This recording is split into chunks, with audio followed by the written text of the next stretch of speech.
Election commissioners को तीनों, ज्ञानेश कुमार गुप्ता और बाकी जो और दो और हैं, इनको यमुना के गंदे पानी में, चुल्लू भर पानी में डूब के मर जाना चाहिए। ये जो इलेक्शन ऑफिसर हैं, चीफ इलेक्शन ऑफिसर्स हैं, बीएलओ, ये बीडीओ हैं, एसडीओ हैं, ये तमाम और इलेक्शन कमीशन सारे के सारे छटे हुए बेईमान और देशद्रोही हैं। ये सारे के सारे एक ही रूम में 40 वीडियो बैठे हैं, वही वोटर लिस्ट 2025 की उनके हाथ में है, उसी से देके फार्म भर रहे हैं और वही साइन कर रहे हैं। जिनकी संख्या वहां पर बहुत ज्यादा है, उनको इस मतदाता सूची से गायब करने और फर्जी वोट है उसमें बीजेपी की ऐड करने के लिए सारा काम किया जाए। चुनाव आयोग मोदी की गुलामी करते हुए इस देश के संविधान को खत्म करना चाहता है। मोदी एंड कंपनी, आरएसएस इस चुनाव आयोग के माध्यम से मिलकर तुम्हारी नागरिकता खत्म कर देंगे।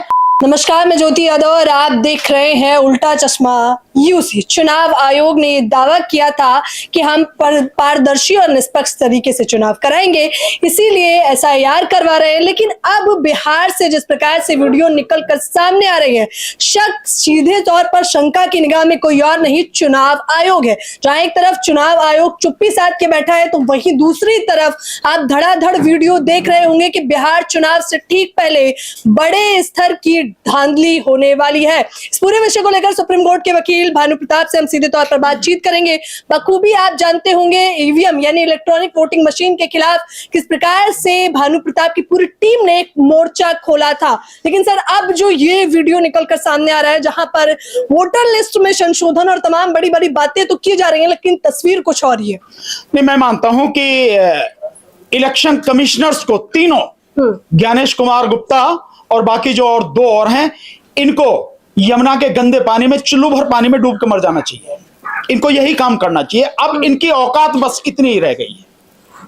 जब इनकी आंखों के सामने जो पत्रकार हैं, मतलब तुम तो सच्चाई को छुपाने में लगे हो, अब ये हालत हो गई कि पत्रकारों को कहीं जाने भी नहीं दिया जा रहा, उनसे की बात करें उसको भी रोका जा रहा है। ये जो इलेक्शन ऑफिसर हैं, चीफ इलेक्शन ऑफिसर्स हैं, बीएलओ, ये बीडीओ हैं, एसडीओ हैं, ये तमाम और इलेक्शन कमीशन सारे के सारे छटे हुए बेईमान और देशद्रोही हैं। ये सारे के सारे जो इस तरह की काम कर रहे हैं। और अब तो और उसके आगे भी आ गया वीडियो, अब तो उसके आगे तो सामने आ गया कि वहीं बैठे हैं वीडियो, वहीं पे फॉर्म भर रहे हैं और अपने आप ही मतदाता के दस्तखत कर रहे हैं। इससे ज्यादा और क्या होगा।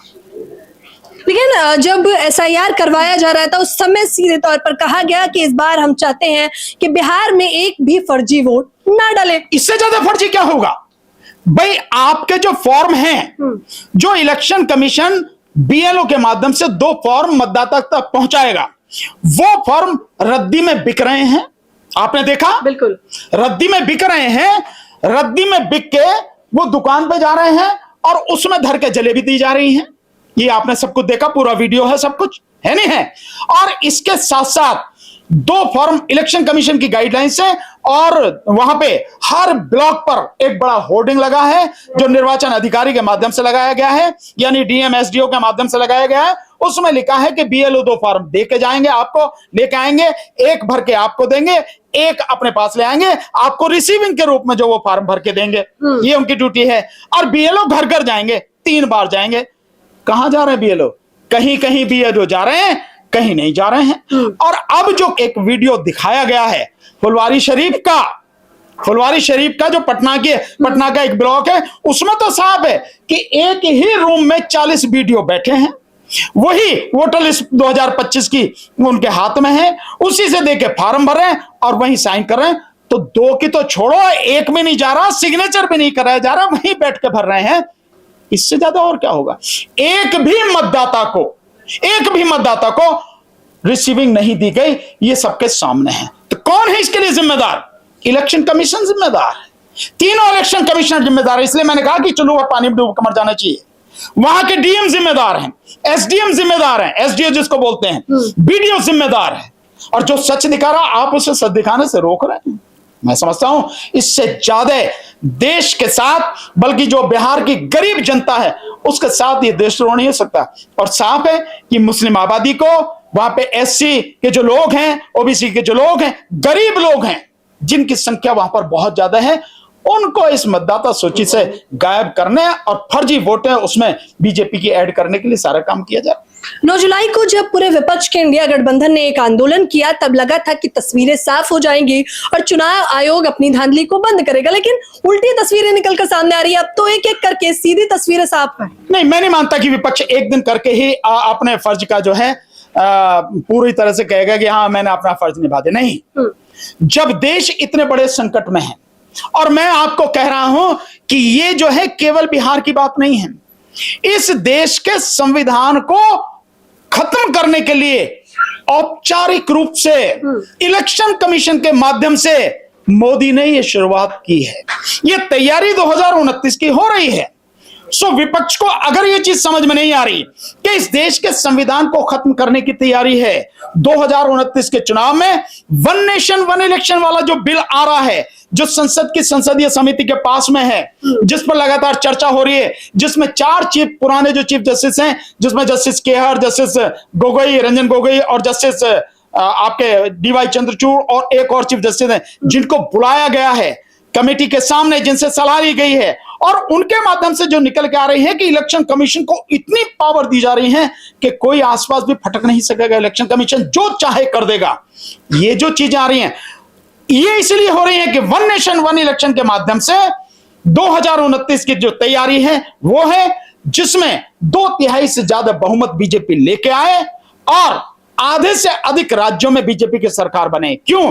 कि अनुच्छेद 368 जो संविधान संशोधन की व्यवस्था जिसमें है, संविधान में जो महत्वपूर्ण संशोधन है, यह संविधान को जो खत्म करने की बात है, वो उसके लिए चाहिए 2/3 बहुमत और साथ में आधे से अधिक राज्यों की सहमति। तो वन नेशन वन इलेक्शन के लिए काम हो रहा है और इसको पूरी तरह से अमली जामा पहनाया जा सके, उसके लिए इलेक्शन कमीशन के माध्यम से ये SIR कराया जा रहा है कि जितनी वोटें उन्हें काटनी है, जो बीजेपी को नहीं मिलती, उन वोटों को काट के और जो फर्जी वोटें बनानी है उसको बना के और उसकी तैयारी की जाए। बिहार से तो शुरुआत है इस बात की।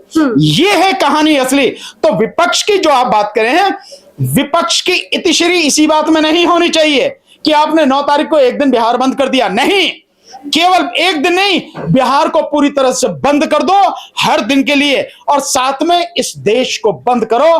चारों तरफ से यात्राएं निकलनी चाहिए, जन आंदोलन होना चाहिए, इलेक्शन कमीशन को पूरी तरह से घेर के इस देश के साथ जो गद्दारी कर रहा है उसे रोकना चाहिए। लेकिन सर, आप इस बात से भी इनकार नहीं कर सकते हैं कि 10 जुलाई को जब सुप्रीम कोर्ट में इस पूरे मामले पर फैसला सुनाया जा रहा था तो सुप्रीम कोर्ट को कोई भी फर्जीवाड़ा नहीं लगा। हालांकि आधार कार्ड पे उन्होंने आपत्ति जताई थी, लेकिन उसके अलावा आपने देखा। चलो मैं मान लेता हूं कि अगर उसको नहीं लगा फर्जीवाड़ा, हालांकि ये केवल एक ही बात जो सुप्रीम कोर्ट के जो जज साहब हैं, जज साहब ने जो बात कही, उन्होंने ये कहा कि जो तुम्हारे 11 दस्तावेज हैं, अगर तुम मुझसे मांगोगे तो मैं नहीं दे सकता। अगर सुप्रीम कोर्ट के सम्माननीय सिटिंग जज ये बात कर रहे हैं कि जो दस्तावेज इलेक्शन कमीशन मांग रहा है मैं नहीं दे सकता, तो आम आदमी की क्या स्थिति है? आम आदमी कैसे दे देगा?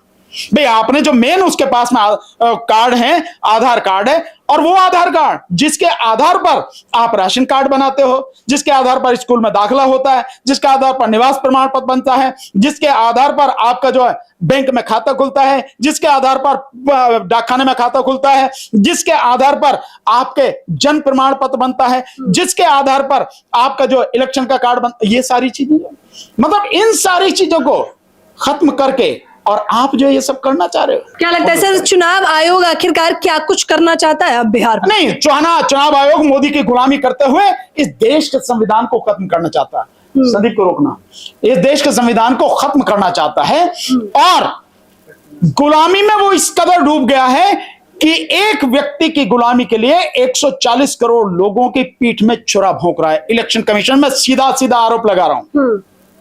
अन्यथा जितनी चीजें सामने आ गई हैं, जितने सबूत सामने आ गए हैं, इसके बाद तो इलेक्शन कमीशन को अपने आप इस्तीफा देके डूब के मर जाना चाहिए था। और अगर ऐसा नहीं कर सकता था, अगर इलेक्शन कमीशन इसमें शामिल नहीं है, तो जो अधिकारी हैं जिनकी सारी चीज सामने आ रही है, वो डीएम, वो एसडीएम, वो बीडीओ, उनको क्यों नहीं टांग दिया गया? उनको क्यों नहीं निकाला गया? उनके खिलाफ FIR क्यों नहीं हुई? उनके खिलाफ कार्रवाई क्यों नहीं हुई? कार्रवाई उसके खिलाफ हो रही है जो सच दिखा रहा है, और जो बेईमानी कर रहे हैं, धांधली कर रहे हैं, उनके खिलाफ कोई कार्रवाई नहीं। लेकिन अब आपकी लड़ाई सिर्फ सिंगल नहीं है, ईवीएम के खिलाफ नहीं है सर। अब ये जो नए तरीके से वोटर लिस्ट निकाल के संशोधन की बात कही जा रही है उसके खिलाफ भी है। इलेक्शन कमीशन के खिलाफ अब हमारी लड़ाई है, केवल ईवीएम नहीं, वोटर लिस्ट में जो गड़बड़ी है उसके खिलाफ भी, जो सरकारी अधिकारियों एसपी डीएम के माध्यम से गुंडागर्दी करवाई जाती है वोट डलवाते समय और काउंटिंग करते समय, जो बीजेपी के हारे हुए कैंडिडेट हैं जबरदस्ती उनको जीता हुआ डिक्लेयर किया जाता है, विपक्ष के जीते हुए कैंडिडेट को हराया जाता है, और इसके साथ साथ जितनी भी गड़बड़ियां हैं इन सब के खिलाफ आंदोलन होगा, जबरदस्त तरीके से होगा। 15 अगस्त के बाद हम इस लड़ाई को जहां कब कैसे होगी शुरुआत करेंगे। जनता से क्या कुछ कहना चाहेंगे जो तमाम लोग इस तस्वीर को देख रहे हैं? मैं जनता से इतना ही कहना चाहूंगा, अगर खुद को बचाना है, अगर खुद के अधिकारों को बचाना है, अगर अपने बच्चों को बचाना है, इस देश में रहना है, सम्मान के साथ में रहना है, तो सड़क पे आना पड़ेगा, खड़े होना पड़ेगा। नहीं तो मोदी एंड कंपनी आरएसएस इस चुनाव आयोग के माध्यम से मिलकर तुम्हारी नागरिकता खत्म कर देंगे। और ध्यान रखना, जिसकी नागरिकता खत्म उसे कोई अधिकार नहीं होता, और नागरिकता खत्म करने के लिए इन्होंने ये सारा काम किया है कि नागरिकता के नाम पे आपकी वोट खत्म की जाए, नागरिकता खत्म की जाए, और वोट देने का अधिकार नहीं है। नागरिक आप नहीं हो तो आपको कोई अधिकार नहीं है, जमीन खरीदने का अधिकार नहीं, घर बनाने का अधिकार नहीं, बैंक में खाता खोलने का अधिकार नहीं, आपको नौकरी करने का कोई अधिकार नहीं। ये सारी चीजें, ये जो मेन अधिकार है आपका वोट का अधिकार, इसको खत्म किया जा रहा है। तो अपने और अपने बच्चों को बचाना है, और थोड़ी बहुत अगर देशभक्ति किसी कोने में पड़ी हो उसे जगाओ, झकझोरो, और देश को बचाना है, समाज को बचाना है तो सड़क पर निकलो और ऐसे गद्दार इलेक्शन कमीशन के खिलाफ सड़क पर आओ, तभी बात बनेगी, नहीं तो कुछ बचेगा नहीं। लड़ाई तुम्हारी है, तुम्हें लड़नी पड़ेगी। जनता की लड़ाई है, जनता को ही लड़नी पड़ेगी, कोई और लड़ेगा नहीं। चुप घरों में बैठे रहोगे तो मोदी जैसे जो लोग हैं, इलेक्शन कमीशन जैसे गुलामों को पाल के तुम्हारे सारे अधिकार खत्म कर देंगे, तुम्हें तबाह कर देंगे, क्योंकि इनकी साजिश इस देश के एससी, एसटी, ओबीसी और माइनॉरिटी, अगर आपको मैं बताऊं, वीडियो आप अगर देख रहे हो, न्यूज लॉन्ड्री की बड़ी जबरदस्त रिपोर्ट है, उत्तराखंड में जिस तरह से सीधे सीधे मुसलमानों को कहा गया कि मुसलमानों को रहने नहीं देंगे, ईसाइयों को रहने नहीं देंगे, भगाया जा रहा है, पूरी रिपोर्ट आप देखिए। उस सब से क्या है? उस सब से यही है कि ये सब कुछ तुम्हारे इस देश के 120 करोड़ लोगों को दोयम दर्जे का व्यक्ति बना के, उनके तमाम नागरिक अधिकारों को खत्म करके, उनकी नागरिकता को खत्म करके आपको गुलाम बनाने की तैयारी है, जैसे पहले इन्होंने ये सारा सब कुछ किया था आजादी से पहले। वही है, अपने हक अधिकार को बचाने के लिए आम जनता को सड़कों पर आना पड़ेगा। लगातार सुप्रीम कोर्ट के वकील भानु प्रताप इस लड़ाई को लड़ रहे हैं, उनकी टीम भी लड़ रही है, लेकिन अब जिस प्रकार से षड्यंत्र के तहत चुनाव आयोग चल रहा है उसका पर्दाफाश करना और उसके खिलाफ खड़े होना बेहद आवश्यक है। फिलहाल इस खबर के बारे में आप लोग मुझे अपनी राय जरूर दें। कैमरामैन नावेद के साथ ज्योति यादव, उल्टा चश्मा, यूसी।